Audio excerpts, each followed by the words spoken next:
Sisingilin natin itong Senado dahil sa halip na pakinggan ang boses ng mamamayan, sa halip na ipakita ang ebidensya laban sa korupsyon, mas pinili nitong pagtakpan, protektahan ang mga magnanakaw, ang mga mandaramo. Anong aral ang tinuturo natin sa taong bayan? Pwedeng magnakaw, pwedeng magpwesto para magkamal ng yaman at gamitin ang kama. Ngayong pangalawang araw ng resumption ng sesyon ng Senado. Pamahalaan ni Marcos, sisingilin ang pamunuan sa Senado at higit sa lahat, gagawin natin ang lahat para dapat ituloy na ang impeachment trial at wala nang dapat na kahit anong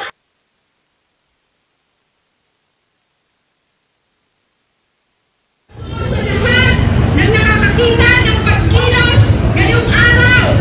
Narito ang taong bayan upang irehistro ang kanilang panawagan upang ituloy ang impeachment trial at pananagutin si Sara Duterte. Mga kasama, isigaw natin ang ating panawagan. Convict! Convict! Convict Sara now! Convict! Convict! Convict Sara now! Convict Sara now! Convict! Convict! Convict Sara now! Convict! Convict! Convict Sara now!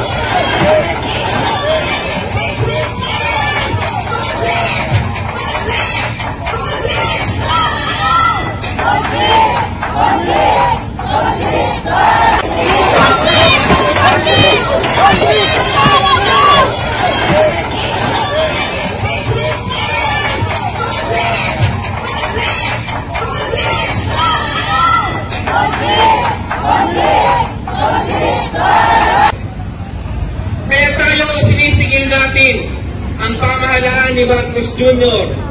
Dahil sa simula pa lamang, ito ay humaharang na para matuloy ang impeachment. Sinisingil natin ang pamunuan ng Senado sa bulsa ng mga politiko. Kaya ang Senado, dapat ang katakutan niya, hindi ang mga Marcos, hindi ang mga Duterte, kundi ang galit ng isang bayanang Pilipino. Papayagan ba natin na hindi matuloy ang impeachment? Dahil kung hindi ito ituloy ng Senado, ang mamamayan ay patuloy na kikilos para sa pananagutan.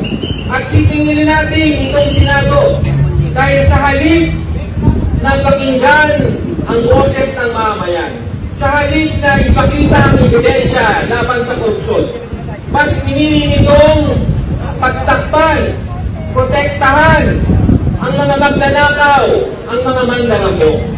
Anong aral ang tinuturo natin sa taong bayan? Pwedeng magnakaw, pwedeng magtago ng Convict Sara now! Convict! Convict! Convict Sara now! Alam niyo, para tayong niloloko ng ilang mga senador kasi yung una ang sabi nila, galing ang malakas na ugong na hindi itutuloy ng Senado sang-ayon mismo sa mga deklarasyon ni Pangulong Ferdinand Marcos Jr. ang paglilitis kay VP Sara Duterte. Bakit hindi itutuloy? Ang linaw na mga batayan ng impeachment complaint na ipinasa ng mababang kapulungan sa Senado noon pang Pebrero. Kabilang dito ang mga sumusunod, ang hindi maliwanag o hindi maipaliwanag na pagtulustay ng 612.5 million na confidential funds ng Office of the Vice President at Department of Education. Ang mga kasong panunuhol sa mga opisyal ng DepEd, pagpatay sa lahat ng produkto na binibili ng taong bayan at sa tindi ng taas presyo ng ating mga bilihin. Kakabit po niyan ang patuloy din na pagtaas ng mga buwis na binabayaran ng taong bayan sa gobyernong ito. Pero anong ginagawa ng mga politiko, lalong-lalo na ni Sara Duterte? Ang ginagawa nila, pinupulsa, nilalagay sa mga maanumalyang programa ng gobyerno kagaya ng confidential and intelligence funds. At hindi po tayo nagtataka kung bakit pinapayagan ni Bongbong na hindi mapanagot si Sara Duterte. Dahil alam po natin, bago pa man maging Pangulo si Bongbong Marcos Jr., ay siya rin mismo ay isang magnanakaw. Ang pamilya niya mismo ay isang magnanakaw. Kaya hindi po nakakagulat na pigilan ng administrasyong ito ang proseso ng pagpapanagot sa isa sa mga pinakakurakot na politiko, pinakakurakot na pamilya ng mga politiko dito. Nakakabahala na ang paulit-ulit na antala sa proseso ng impeachment trial. Buwan na ang binibilang natin. Sobra-sobra na ang paghihintay ng mga Pilipino. Let us all hope this is the last delay. While I support my colleagues in our shared sense of urgency in passing important legislation in the last days of the 19th Congress, including the landmark anti-POGO bill, we cannot postpone our constitutional obligations any longer.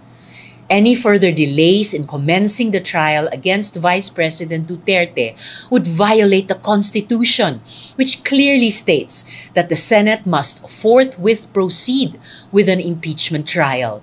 Hindi kapag ready na, hindi kapag convenient, kundi shall forthwith proceed.